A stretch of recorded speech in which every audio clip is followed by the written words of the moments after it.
Assalamualaikum warahmatullahi wabarakatuh. Perkenalkan, nama saya Nur Fadilah, nomor induk mahasiswa 1904317. Saya berasal dari jurusan Akuntansi Fakultas Ekonomi Universitas Negeri Padang.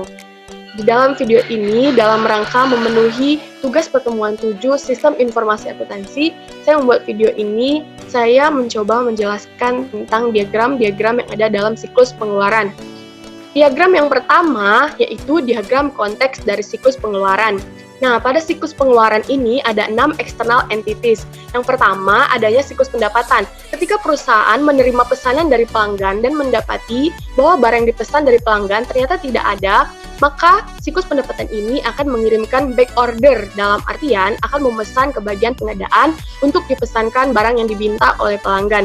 Nah, setelah barang diterima, maka barang tersebut kemudian dikirimkan ke siklus pendapatan. Yang kedua, yaitu pengendalian persediaan. Di sini terkait dengan beberapa jumlah persediaan yang ada, berapa kebutuhannya secara fisik, berapa jumlah persediaan di bawah dari reorder point, maka kemudian pengendalian persediaan akan memberikan perintah kepada siklus pengeluaran untuk segera memesan barang, kemudian barang diterima lalu diberikan ke gudang. Nah, yang ketiga yaitu berbagai departemen.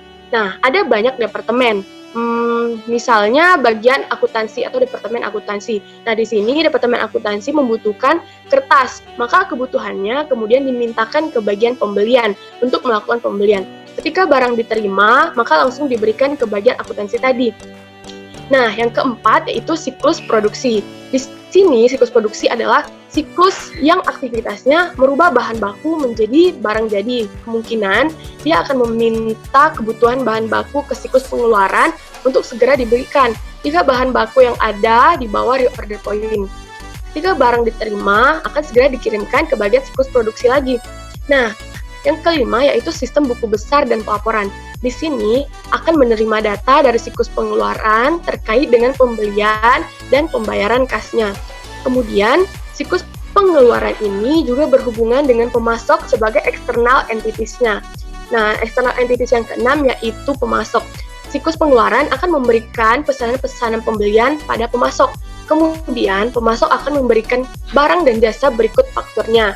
Dan ketika sudah disetujui untuk dibayar, maka kemudian perusahaan melakukan pembayaran ke pemasok. Nah, untuk diagram arus data yang kedua yaitu diagram arus data tingkat 0. Nah, data flow diagram tingkat 0 untuk siklus pengeluaran, kita lihat ada 4 aktivitas utama dalam siklus pengeluaran. Yang pertama ada pemesanan barang, yang kedua penerimaan barang dari pemasok, yang ketiga menyetujui tagihan atau faktur dari pemasok, dan yang keempat atau yang terakhir adalah pengeluaran kas. Di bagian pemesanan atau aktivitas pertama, barang kita lihat pemesanan barang bisa dipicu oleh pertama dari berbagai departemen yang melakukan permintaan atau permohonan pembelian. Jadi, umumnya perusahaan melakukan sentralisasi pembelian barang bahan baku, perlengkapan kantor, maupun yang lainnya di bagian pembelian. Jadi, ada kemungkinan ada departemen yang meminta pembelian barang kepada bagian pembelian. Nah, yang kedua yaitu pengendalian persediaan. Pengendalian persediaan ini melakukan pengendalian atas persediaan jika kuantitas sudah di bawah reorder point atau mencapai reorder point. Maka kemudian pengendali persediaan akan membuat dokumen permintaan atau pembelian dan mengirimkannya ke bagian pembelian. Dan yang ketiga yaitu siklus produksi. Nah, di sini siklus produksi seperti yang kita tahu tadi adalah siklus yang aktivitasnya merubah bahan baku menjadi barang jadi. Dia akan melakukan permintaan kebutuhan bahan baku untuk segera dibelikan jika bahan baku yang ada di bawah reorder point. Nah, bagian pembelian atas permohonan barang tersebut kemudian akan membuat dokumen pesanan pembelian yang akan dikirimkan ke pemasok. Pemasok kemudian akan mengirimkan barang yang dipesan oleh perusahaan dan kemudian akan memicu aktivitas yang berikutnya, yaitu aktivitas menerima barang dari pemasok. Nah, bagian penerimaan ini harus menghitung berapa jumlah barang yang diterima, kuantitasnya, barangnya apa saja, dan bagaimana kualitasnya. Kemudian, bagian penerimaan ini akan membuat dokumen laporan penerimaan barang yang akan dikirimkan bersamaan dengan barang yang diterima ke bagian gudang persediaan. Nah, berikutnya adalah aktivitas persetujuan tagihan dari pemasok. Di bagian ini, aktivitasnya adalah menyetujui tagihan yang diterima oleh pemasok dengan melakukan rekonsiliasi atau membandingkan antara pemesan pembelian, laporan penerimaan, dan faktur yang diterima dari pemasok. Pastikan bahwa 3 dokumen tersebut sudah sama dalam hal barang yang dipesan dan barang yang ditagihkan itu adalah benar barang yang dipesan dan memang barang yang sudah diterima oleh perusahaan dan sudah tepat dalam hal jumlah yang diterima, yang dipesan, dan yang ditagihkan harus sama, begitu juga dengan kualitasnya. Nah, ketika sudah direkonsiliasikan 3 dokumen tersebut, maka kemudian akan memicu aktivitas berikutnya, yaitu melakukan pembayaran. Nah, pembayaran ini bisa menggunakan cek, giro, atau menggunakan electronic fund transfer atau membayar tunai. Dan kemudian melakukan pemutakhiran atas saldo yang ada di akun utang dagang pada buku besar dan buku besar pembantu utang dagang atau juga kartu utang. Selanjutnya, diagram ketiga, yaitu diagram arus data tingkat 1. Data flow diagram tingkat 1 untuk aktivitas pemesanan dapat dilihat pada gambar. Di sini diperlihatkan rincian apa saja yang dilakukan dalam aktivitas pemesanan. Yang pertama adalah menentukan apa barang yang akan dipesan ke pemasok. Ada berbagai sumber untuk menentukan apa yang akan dipesan. Yang pertama adalah dari siklus pendapatan. Mungkin ada barang yang dipesan oleh pelanggan yang ternyata sudah tidak ada lagi di gudang persediaan. Maka kemudian siklus pendapatan melakukan back order atau akan memesan barang kepada pemasok. Kemudian mungkin dari pengendalian internal, pengendalian persediaan dan berbagai departemen yang lainnya, meminta dengan menggunakan dokumen permintaan pembelian untuk meminta barang yang akan dipesan. Setelah diketahui barang yang dipesan apa saja, maka langkah berikutnya adalah memilih pemasok yang akan dipesan barangnya. Nah, dalam memilih pemasok ini, pastikan bahwa pemasok ini adalah pemasok yang memang sudah terdaftar di perusahaan. Jika ada barang yang harus dibeli dari pemasok yang belum terdaftar, maka harus ada pencarian pemasok biasanya lebih dari 2 untuk ditentukan pemasok mana yang akan dipilih sebagai pemasok. Perusahaan juga harus melakukan monitoring terhadap kinerja pemasok dalam hal bagaimana ketepatan waktu pengiriman barang dari yang dijanjikan oleh pemasok, kemudian juga kualitas dari barang yang dikirim oleh pemasok.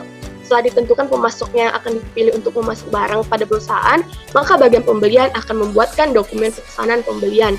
Nah, order pembelian atau pesanan pembelian yang asli akan dikirimkan pemasok. Biasanya kemudian salinannya dikirimkan ke bagian penerimaan untuk digunakan nanti ketika barang diterima dari pemasok.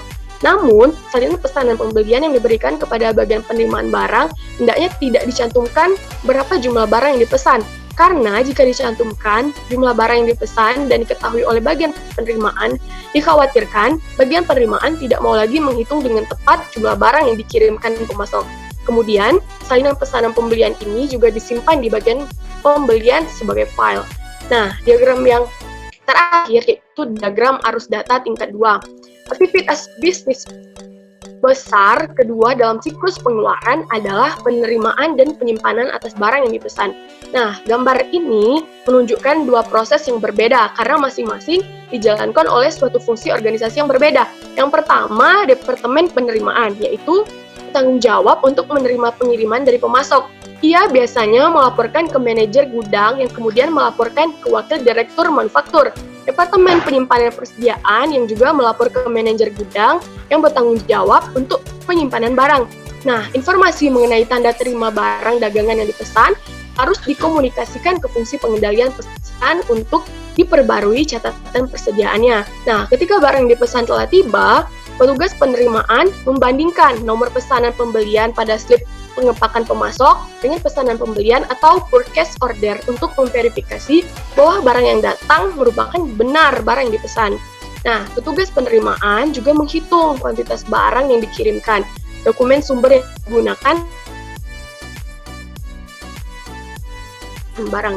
Nah, apabila terjadi kasus seperti kuantitas barang yang diterima berbeda dengan yang dipesan, barang rusak atau barang berkualitas inferior, maka akan diterbitkan memo kredit. Nah, itulah tadi penjelasan dari saya, Nur Fadila. Apabila terdapat kekurangan, itu datangnya dari saya sendiri. Apabila ada kelebihan, itu datangnya dari Allah Subhanahu wa Ta'ala. Saya ucapkan terima kasih. Wassalamualaikum warahmatullahi wabarakatuh. Bye-bye.